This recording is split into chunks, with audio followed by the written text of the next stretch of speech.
Welcome sa DRS 2.0. Fresh at nagbabagang happenings ba ang hanap mo? Mga padabarkads man yan o mga trending topics? Pwes, sagutin natin yan.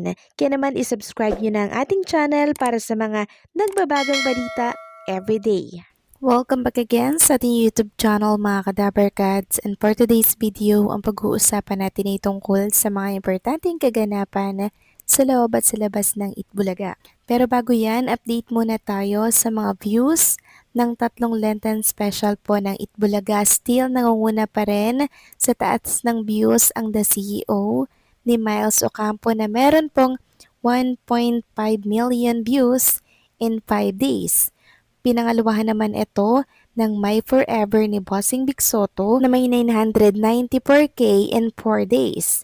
Samantalang pangatlo naman po ang Bahay Aruga ni Helen Gamboa Soto na merong 810K views in 3 days. So still nangunguna po ang The CEO ni Miles Ocampo na meron pong pinakamataas na views. Pero wala pong akong tutulak kabigan dito mga kadabarkads dahil lahat maganda at may nakukuhang aral sa mga Lenten special na inilatag ng Itbulaga. Samantalang update muna tayo sa kaganapan kay Roel Carino. So nakita nga natin sa video mga kadabarkads na meron po mga bumibisitang fans kay Roel para po magpa-fan sign ng mga t-shirt na meron pong tatak ng kanilang fans club. Makikita nga dito na printing nakaupo si Roel Carino habang pinipirmahan po ang mga damit na inabot po sa kanya ng mga fans niya. So nakakatuwa lang si Roel Carino dahil talagang very down to earth pa rin kahit sobrang sikat na siya and talagang regular na po sa naturang programa na Itbulaga. Samantalang sa mga nag-aantay naman po ng update kay Jerome Ibardome mga kadabarkad, still may VIP ticket pa raw na available. Sabi po yan ni Ma'am Christina Ignacio na producer po ng kanyang concert. Sabi niya nga dito, April 9, 2026, Jerome Ibardome Anniversary Concert.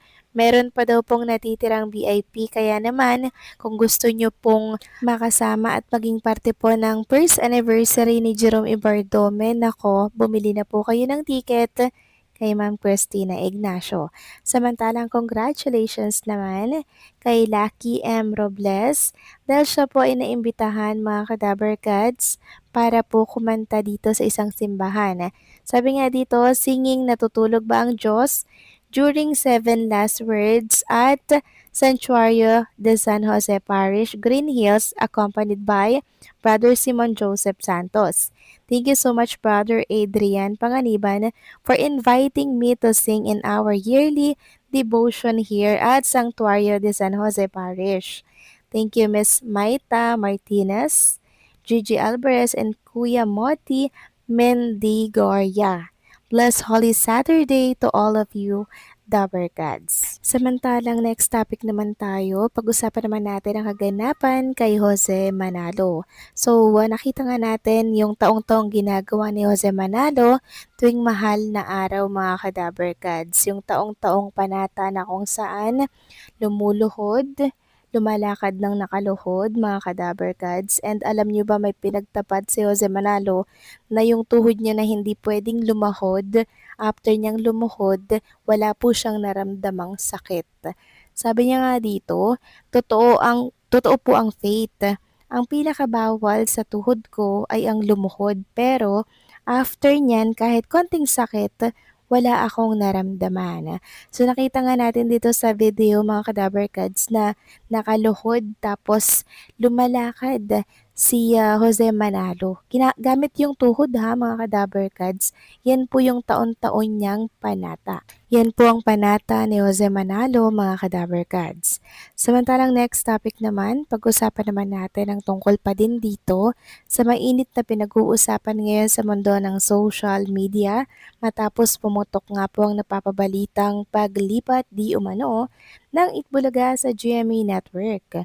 Sabi dito sa isang article, umiinit ngayon ang usapan sa social media at iba't ibang entertainment pages matapos kumalat ang balitang umano'y posibleng pagbabalik ng iconic noontime show na Itbulaga sa GMA Network, kasunod ng mga espekulasyon tungkol sa kinakaharap nitong hamon sa ratings habang nasa TV5.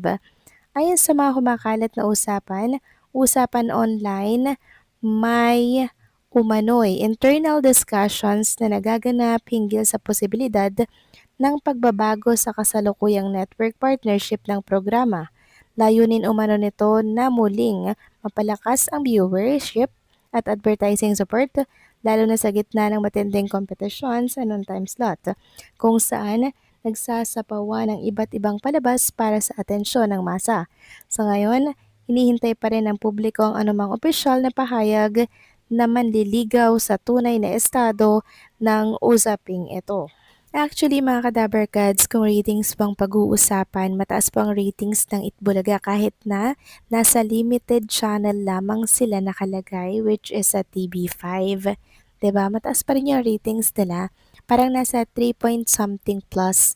Unlike sa katapatan po nilang programa na iniirehan na lahat ng channel, mga kadabarkads, pero mababa pa rin po ang kanilang ratings.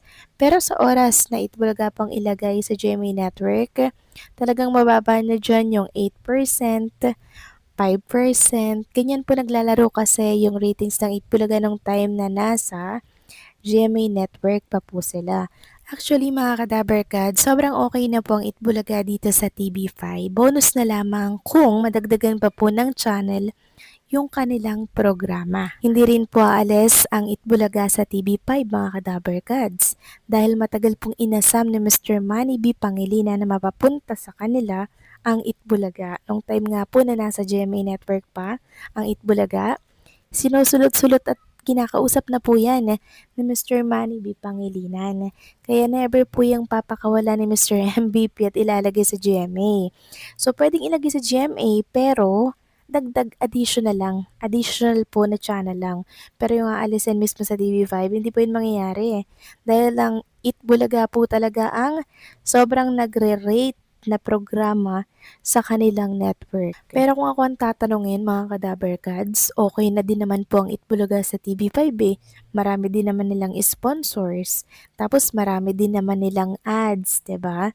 Okay din ang kanilang ratings. Kaya kahit hindi na po madagdag ang GMA Network sa kanilang programa, wala pong mawawala sa Itbulaga or sa TV5. Dahil kahit saan dalhin ang Itbulaga, meron po yung mga organic na viewers since 1979 na talaga naman pong nakaabang araw-araw every noon time. Bonus na lamang kung madagdagan GMA, pero kung hindi, okay pa din ang Itbulaga at hindi po sila maapektuhan kung hindi po nila tanggapin ang diskusyon na yan na kumakalat sa mundo ng social media. Sa ang Itbulaga or ang TBJ Production or ang Dabarkads, kayang-kaya na po nila yan sa TV5. So kayo ba, anong opinion niyo dito mga Kadabarkads? Please comment down below. So paano hanggang dito na lamang po ang update natin at maraming salamat sa patuloy po na pagsuporta.